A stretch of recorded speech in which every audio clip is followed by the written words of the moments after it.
I'm Megan. I'm Colin. And this is Pet Sitter Confessional, an open and honest discussion about life as a pet sitter. You are listening to episode 274. That's a lot. Hello. I always say hi, so I thought I'd try something different. I like it. Okay. We want to thank our sponsor, Pet Sitters Associates, and our awesome Patreon members. We have a new one this week. Liz, thank you so much for joining our Patreon and supporting the show. It really means a lot. If you would like to learn more about how to support us every month with just the price of a cup of coffee, you can do so at PetSitterConfessional.com/support.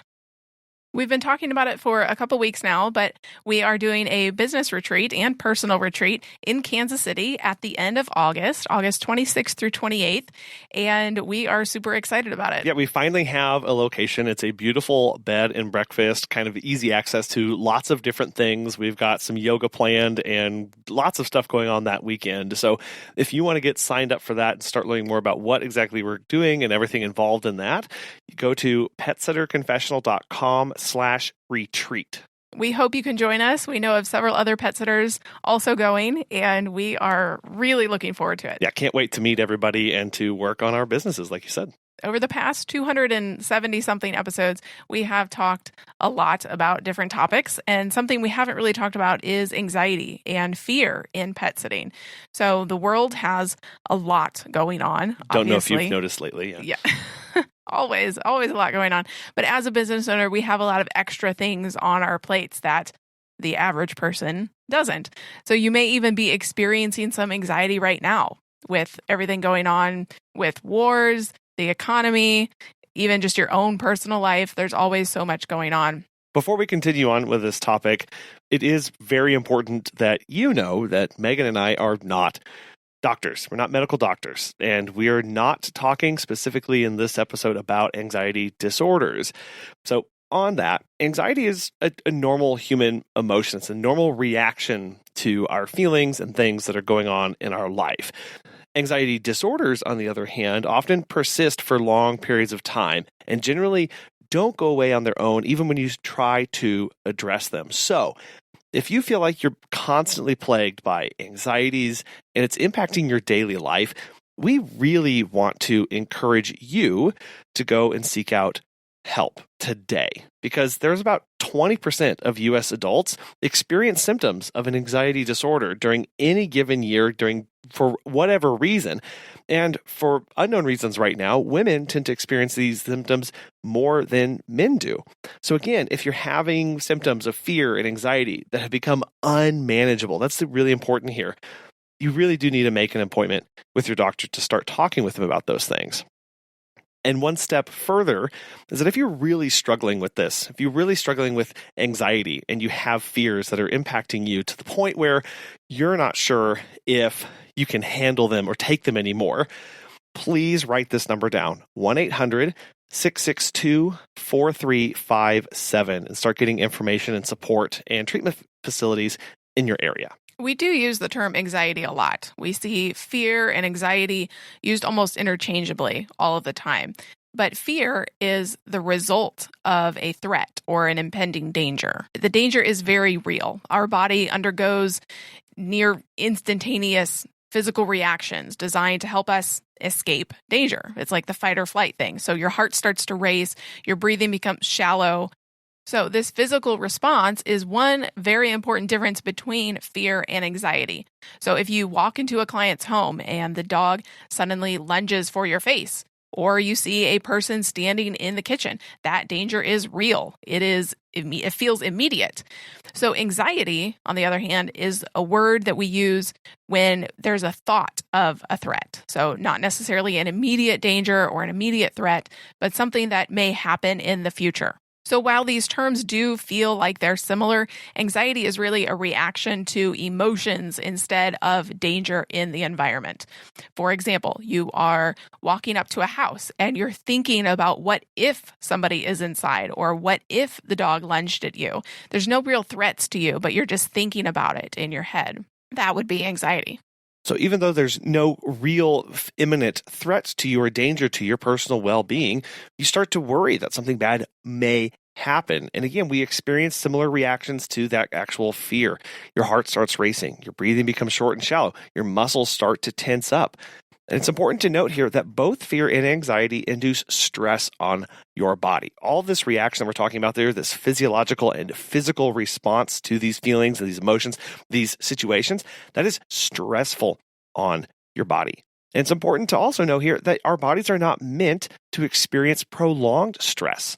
Obviously, when you stress out so much, you have so much anxiety, potentially fear, and you get sick. That has happened to me sometimes. I basically make myself sick because I am so worried about something. Hormones get thrown out of whack. Your immune system gets suppressed through muscle tension, increased heart rate, shortness of breath. All of those will impact you in the long run if you continuously experience them. They will impact your health in every way, shape, or form.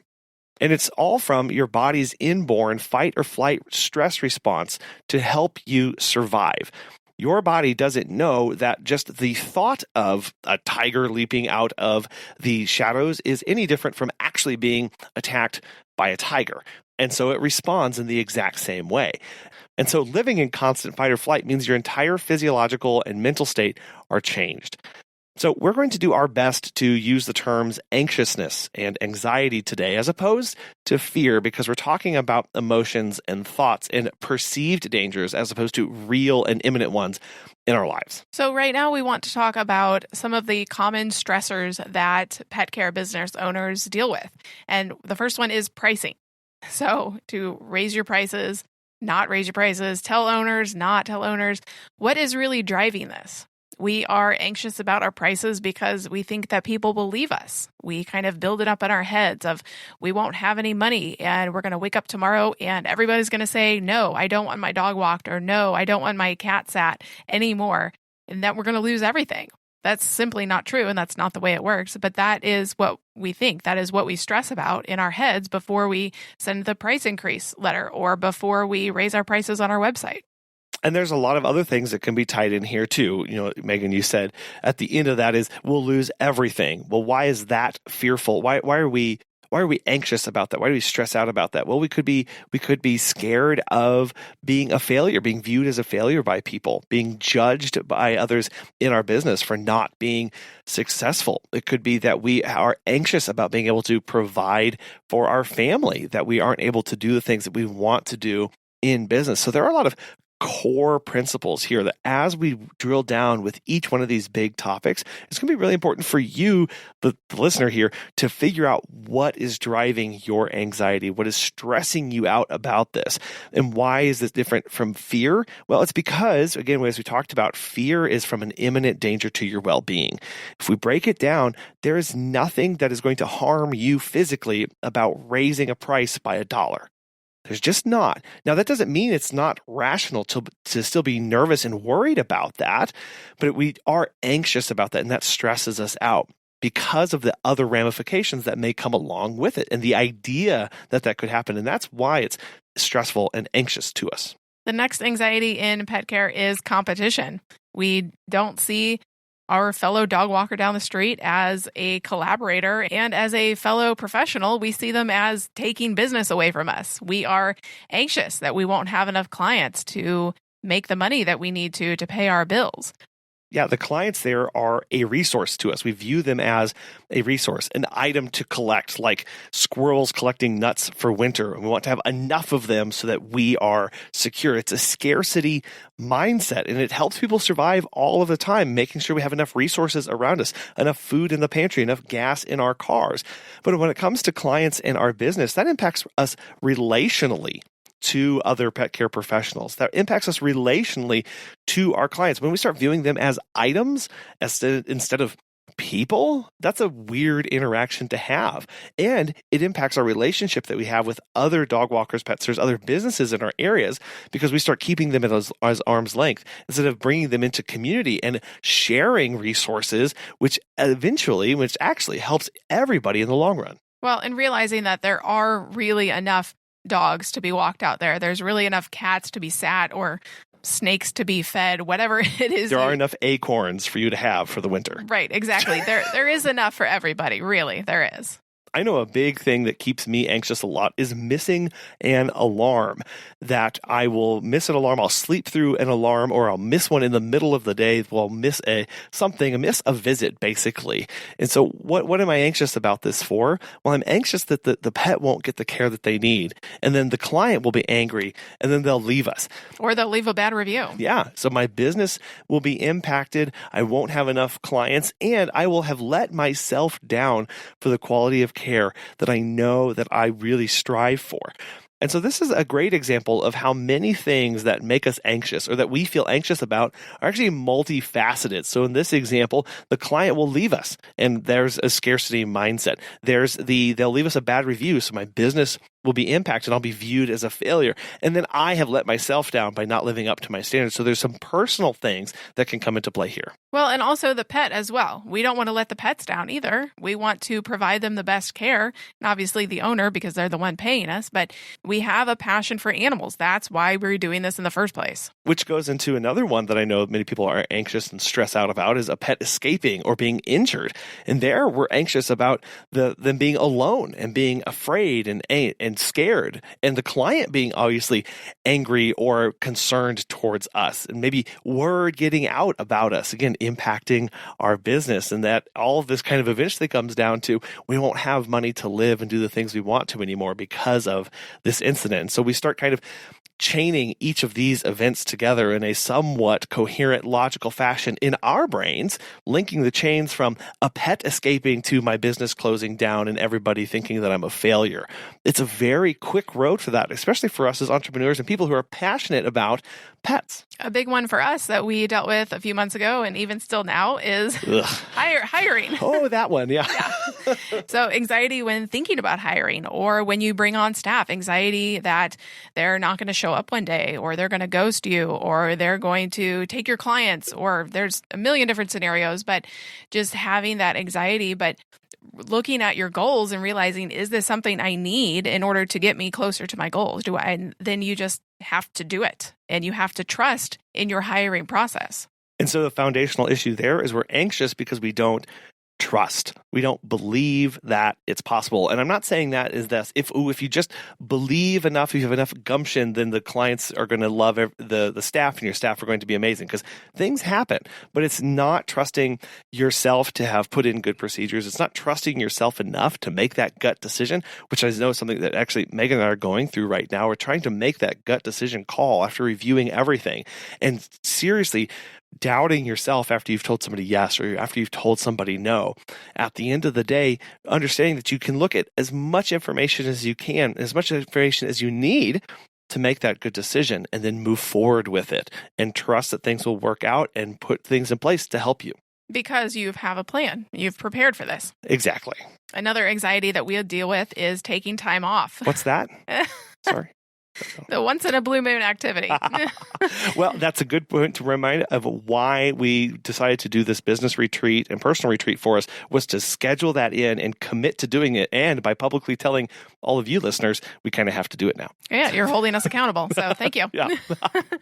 But yeah, so taking time off, my clients are not going to come back to me if I refer them out to another sitter. I'm letting them down. I need to be saying yes to them every time. I don't like saying no. I feel guilty for taking time to myself when I should be serving the pets and the clients. So sometimes our feelings are rational, and sometimes they are not, because as we have talked about before, when we took a weekend off, most of our clients said, "Hey, that's great. You guys haven't taken a time off in a long time. Where are you going? We're excited for you."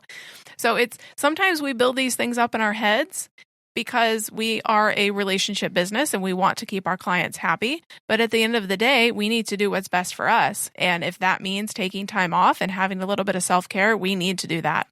And again, recognizing where that anxiety comes from about taking time off. Again, a multifaceted one here. We're anxious because we feel like we're letting people down. We're anxious because we feel guilty that we're doing this, and we're putting our clients in a situation where they're going to have to find somebody else, or we have to refer them somewhere else. And then anxious again about maybe, what if they go somewhere else and they leave me forever, and then my business crumbles and nobody else. I mean, it sounds a little ridiculous whenever we vocally and we express them in words, but those are the thoughts that run through everybody's head when this happens, right? It's okay. Well, and actually, I was in therapy many years back, and my therapist had actually said, "Okay, let's go ahead." And I don't even remember what the scenario was, but it was, "Okay, let's go ahead and catastrophize." I think I said that correctly. Good job. Thank you. It's a hard word for me to say. Catastrophize this scenario. So I don't know what it was, but we just took it to the nth degree of like, I would say, "Okay, this is the situation." And she would say, "Okay, what if this happens?" And I would answer. And she said, "Okay, what if the next thing happens? The next bad thing happens?" And we would just keep kind of going down the track of this of, okay, and this next bad thing and the next bad thing. And eventually we would end up to some really bad scenario. And she's like, "Okay, that is very unlikely to happen. What we've just done is mapped out the worst case scenario, and that's very unlikely to happen, but you know exactly what you would do in these bad case scenarios." So it kind of helped me in a weird way. It helped me to see, okay, this is not as bad as I'm making this. And if it were to go down this bad road, I know how I would handle it. Because again, as you line out that pathway, what you're doing is you're going, this is what my brain is doing behind the scenes that I might not always realize. And so when I say, I don't know where these fears are coming from, by doing it in a linear fashion, like you talked about, Megan, of catastrophizing the situation and quote unquote following the logical conclusion of where we're headed, you can see. And once you start seeing things in black and white in front of you,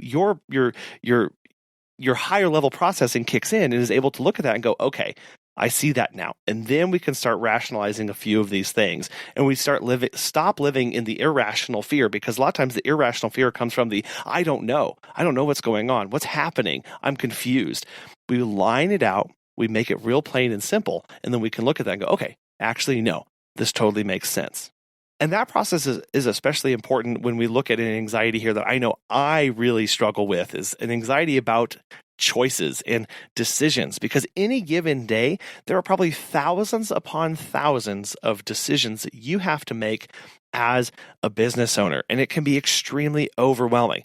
The right software, saying yes or no to a client. Do I go to a local event? If I go to the local event, what color will my flyers be? How will I put a banner up? Those decisions can sometimes freeze us in place as we have an anxiety around how to move forward. And am I making the right choice in this moment? And as we compound the choices, compound the decisions that I'm required to make, they spiral out of control. And I'm overwhelmed with the possibilities. I mean, I have friends who do construction and they're in building, and I am in awe of how they are able to operate in any capacity, picking paint color, let alone making an entire design coherent, when I stare at my paint and my wall colors and I can't even begin to decide how I would move forward with deciding what would be a good color for that. So sometimes when we're stuck in this loop of being overwhelmed by my decisions, sitting down and doing my research, helping to get connected to people who can speak into my life, who can give good information, give good advice, is one of the best things that we can do.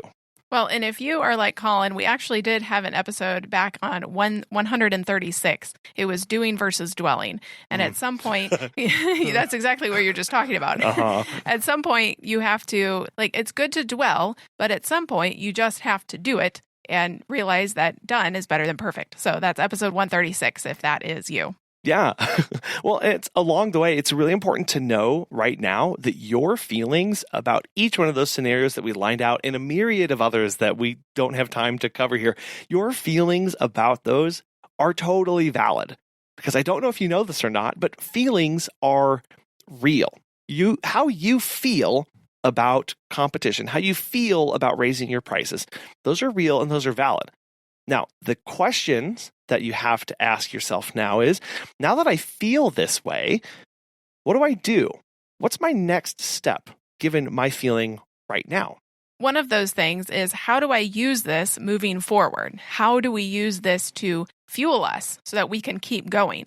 We can turn the anxiousness into action. So the flight or fight response is induced by anxiety. It means that our heart is pumping and our breathing is faster and we are ready to work.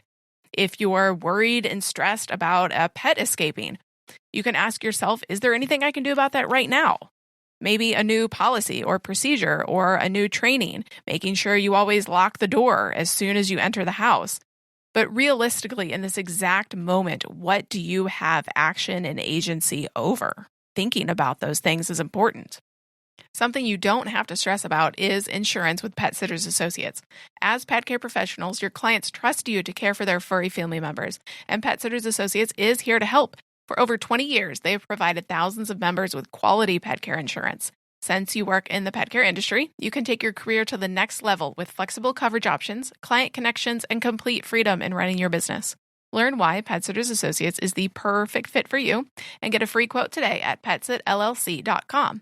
You can get a discount when joining by clicking Membership Pet Sitter Confessional and using the discount code CONFESSIONAL at checkout to get $10 off. Check out the benefits of membership and insurance once again at PetSitLLC.com. We have talked about the difference between fear and anxiety. We've gone through many of the common stresses and anxious moments that happen in a pet business owner's life. But how do we actually move forward? What can we do to start taking steps away from living a life of anxiousness and stress? Well, the first one is to recognize that your anxiety is real. Like I mentioned earlier, your feelings are real. One of the worst things that you can do is to try and ignore what you're afraid of. Denying fear and anxiety exists doesn't help you conquer it and actually can cause you to make poor decisions because you'll be ill prepared when faced with the actual problem at hand. Instead, acknowledge that anxiety is there. Acknowledge that those things are stressing you out and explore where it's coming from. Sit down and take some time to write it out. Catastrophize. Figure out if you've had a history or something or a memory from times past where you were worried about these kind of things. And many times, bringing your fears, bringing your anxieties fully into the light, putting it on paper, saying it aloud, will actually start to remove some of the power that they have over you. After you have acknowledged that it's real, use the anxiety as a check-in on reality. So you've admitted to yourself that you're anxious. You are now taking a closer look at what is causing you to be afraid. Do you worry that the client you say no to will stop using your business entirely, or that your business loan is going to be rejected by the bank? Those outcomes are entirely possible, and they are all valid concerns. But instead of letting the worry about what may happen dictate the decisions that you make, you really need to analyze the possibilities and use it to create a best and worst case scenario that you can live with, and let that drive how you decide to act. So instead of catastrophizing it to the nth degree and saying, oh, that's never going to happen and I can't possibly live with that situation, figure out a scenario, a good scenario that you would like to happen, and maybe a not so great scenario, but still one that you can live with. Well, that's where that check-in on reality comes in, is that if we are only ever focused on the negatives, we will never see the positives. And so by looking at and catastrophizing it out to the worst possible case scenario, what you then do is turn it around and make the best possible case scenario and figure out what that pathway looks like. Because you know it's going to fall somewhere in between, but it's going to help keep you, again, this is what we're trying to do, is balance out these irrational anxieties, these irrational stresses in our lives, and try and making them a little bit more rational as we look at them. You could also try turning the anxiety on its head. So anxiety is often a case of perception, or how you view the potential negative outcome of a situation. But if you adjust your opinion of what may happen, you can start to see the positives to even a worst case scenario.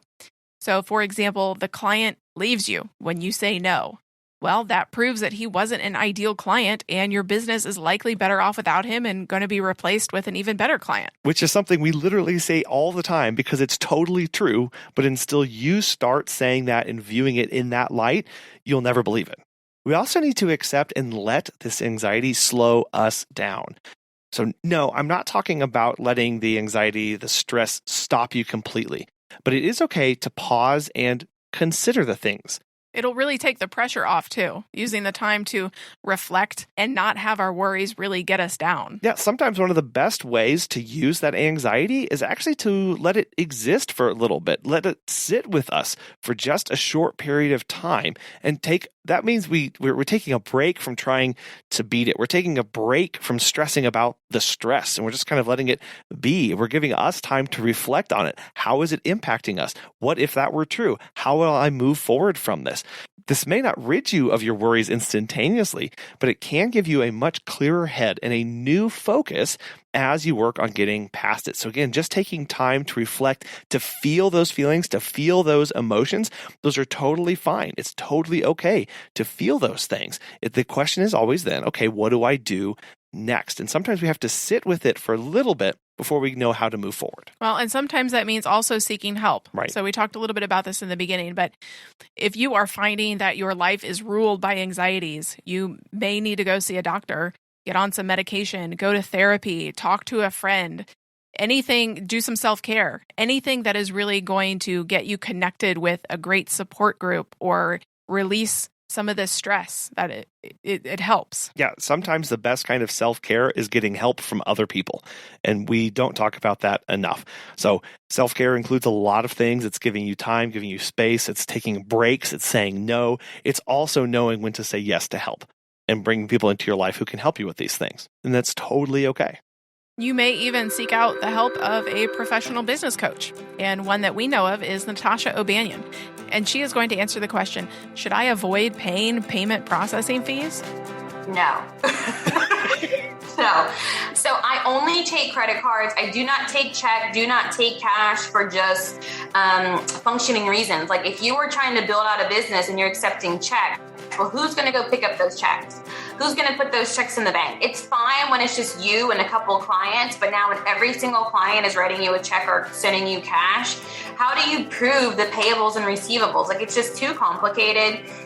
Clients also just prefer to work with businesses that use credit card. It's perceived that they're more credible, they're more legitimate. Those are the perception in the client's mind. A credit card fee, all you do is offset that in your rates. Clients are more than happy to pay an additional charge knowing they can use a credit card.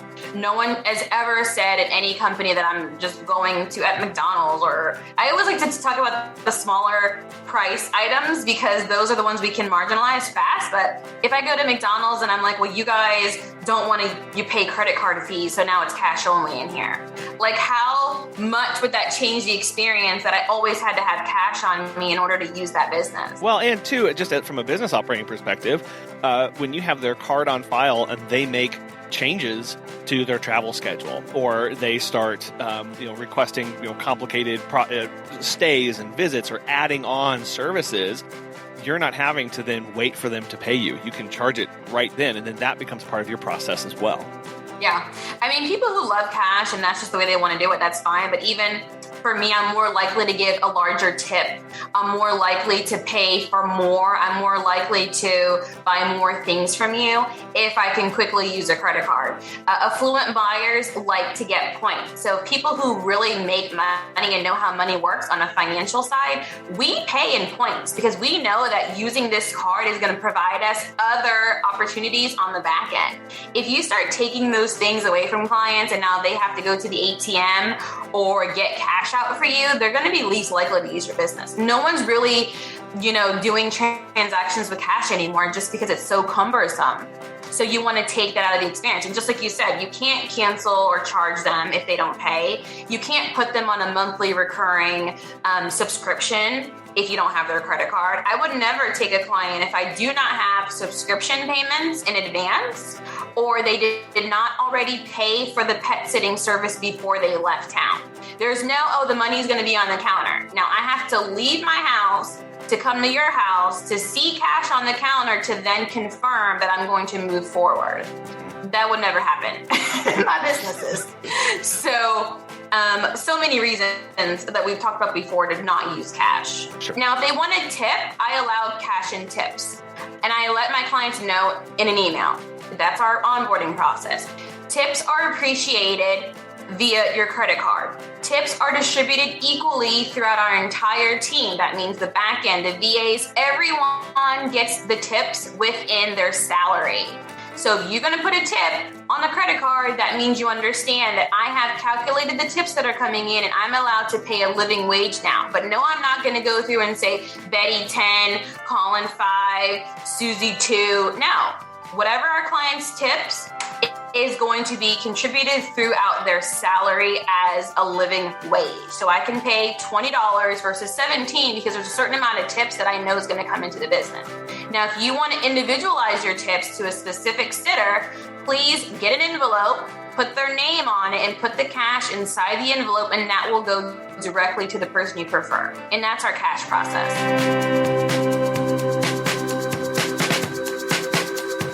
If you would like to join Natasha's membership group, you can do so at startscalesale.com and use the code PSC20 for 15% off. If you would like to join us in Kansas City in August and learn more about what that means, you can go to petsitterconfessional.com/retreat and we will send you more information. We hope this has been helpful, and if you ever have anxiety about anything, please reach out to us. We'd be happy to help you work through your problems in your pet business or even in your personal life. Yeah, and we'd love to hear how you deal and cope with stress and anxiety in your own life and what kind of things have worked for you.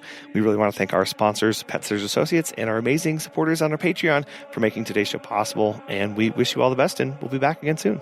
Thank you.